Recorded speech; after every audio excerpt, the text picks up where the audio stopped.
Hey everybody, it's Wes from Printful, and today I'm here with Nora from our marketing team, and we're going to talk about social media marketing tips. Social media is so important and it's ever evolving, so we wanted to go over some very helpful tips for you.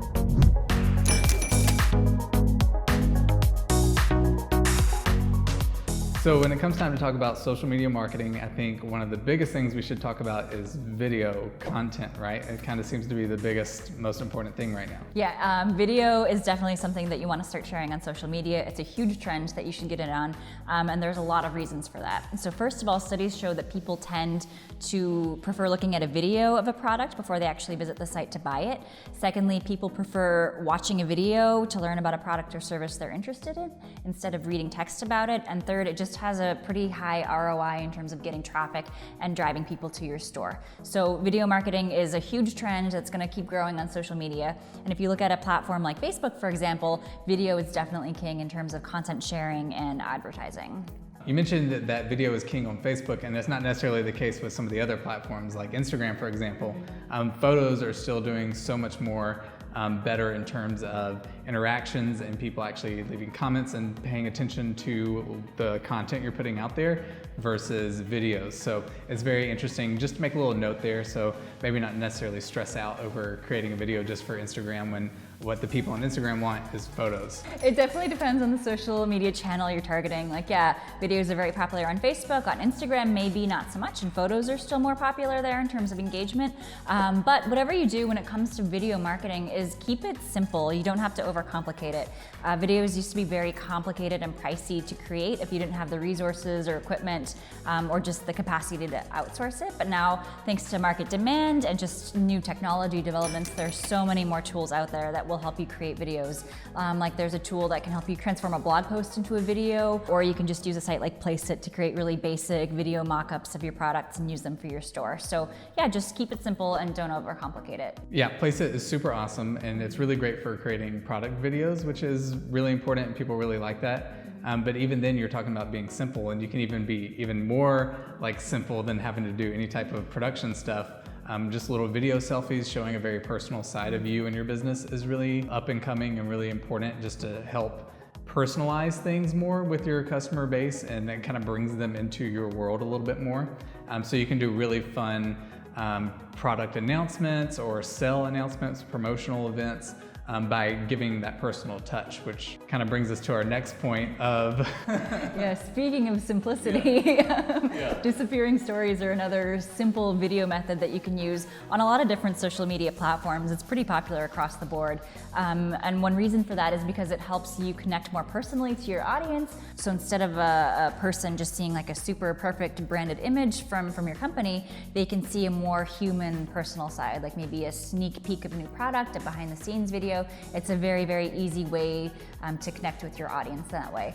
And as popularity for disappearing stories continues to grow, more features are being added to these disappearing stories. So for example, on Instagram, if you have a business account with over 10,000 followers, you can now do the swipe up thing in your stories. So, you know, the person looks at your video, swipes up, and they are led to your store or landing page or wherever you're sending them.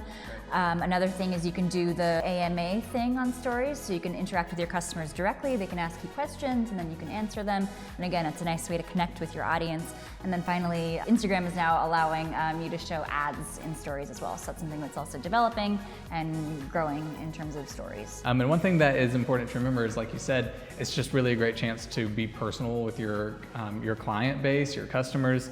They get to see kind of the inside look of your company, which helps bring them on board and makes them want to support you more because they feel like they know you and that you're friends.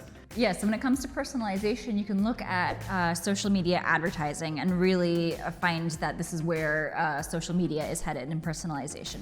That's because people these days are seriously bombarded with advertisements left and right, especially on Facebook, where Facebook ads are very effective, but people are seeing a lot of them all the time. So you really have to make sure that your ads stand out from the competition because you do have a lot of competition. So a way to do that would be to create a more personalized experience. Show your customers ads that are specifically targeted to them based on some kind of a personal experience.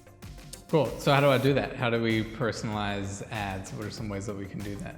There are a lot of ways how to do that. One of them that I think is pretty effective is called retargeting. So basically what that is when a customer visits your store and kind of browses around and maybe clicks on a product but then doesn't do anything with it after they just leave, you can set up an ad campaign that would then show them that same product in a Facebook ad later on. So then the customer would see it and remember, oh, like I saw this product recently, I didn't buy it, I wonder why, I'm gonna go buy it now. That's a good way you can do it. That's a pretty lengthy topic, and there's a lot of resources out there on how to create your own retargeting campaign, which I'm not going to go into, but you can check out our blog for a lot of helpful resources, printful.com/blog. Cool. And what's some other ways that we can target people besides just retargeting? Yeah, one thing you can do is set up a cross-selling kind of campaign. So this is effective if you have products that go well together as a combo or in a pair. So for example, if you sell leggings on your store, you can set up a Facebook ad and you know that a customer clicked on these leggings and is interested in them.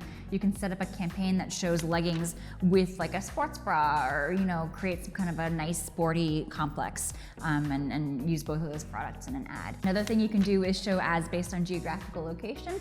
So that's basically showing customers hyper-relevant ads based on where they are located at the moment. So for example, during the winter months, it's really cold in the northern hemisphere, so you can show customers located there, ads with hoodies, beanies, long sleeve shirts, stuff that you can wear in the winter.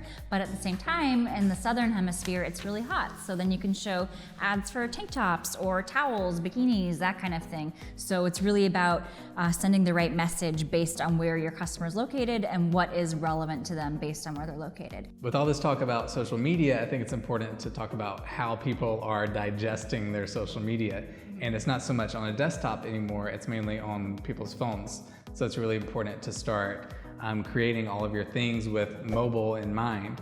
For example, like if you're making a video, it's important to remember that YouTube is great for like traditional videos of the 16:9 ratio. Whereas if you're creating a video for Facebook or Instagram, you'll want it to be square or vertical. They've actually shown in research that square videos are doing much better on Facebook than these 16:9 videos. And you'll even start to notice like movie studios, for example, releasing their trailers for their new movies in square and vertical form instead of the old school 16:9. So it's a really important thing to keep in mind when you are doing stuff, because that is kind of the new wave of things. Yeah, so when you're creating your content for specific social media channels, on mobile especially, make sure that you meet all of their requirements so that your stuff, whatever you're posting, is gonna get the most engagement that it can. So similarly would be for like advertising, for example. If you're creating a Facebook ad, then pay attention to the text, because if there's a lot of small text, then it's gonna be harder to read on a mobile phone. And at the same time, really text-heavy images are gonna be penalized by Facebook and it won't get shown to as many people. So you wanna keep, if you're using text in an image, then keep it, like 1/3 of your image is text and the rest of it is purely visual. And Facebook has tools that you can use to test your images and see whether or not they meet the Facebook requirements. And we'll leave a link to that tool in the description below, so you can check that out and play around with it. It's really cool. You just upload the photo and then Facebook kind of tells you how it's gonna do. Yeah, so jumping back to video a little bit, if you are creating videos, then you want to also add subtitles to them. That's because a lot of the time people are, again, browsing social media on their phones, so that's where they're most likely going to be watching their video. Maybe they're on the go, commuting to work, just on the subway, and they see your video on their screen. They're probably not gonna turn their sound on if they're in the middle of a bigger crowd. They're probably not gonna bother taking their headphones out of their bags to listen to you. So make sure you just add subtitles so you keep them engaged and keep them comfortable in whatever their environment they're in.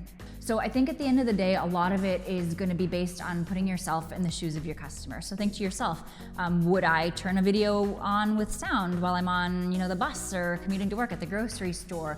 What kind of content do I enjoy consuming, and what format? Is it video or image, and which platforms do I like? It's really all about thinking of your audience and what they would consume. And it's all just an experiment, right? Like we mentioned earlier. So it's always important just to pay attention to what's happening, and social media is constantly always changing. There's almost like weekly updates to things that you can do, that you can't do. So just always pay attention to it. If there's a new feature, play around with it, see if it works for you, see if your users like it, if your customers or clients are enjoying it, and always just keep up to date with that stuff. And our blog is a great place to check that stuff out, because we're always doing really great content about the new stuff that's out there. So be sure to subscribe to our blog and also our YouTube channel for really great videos just like this one and other content to help you out. All of the sites and tools that we mentioned in this video, the links are all found in the description below, so be sure to check those out. Nora, thank you so much for joining us today and giving us all your insight. Thank you so much for watching. Be sure to subscribe to our YouTube channel and our blog for really great content just like this.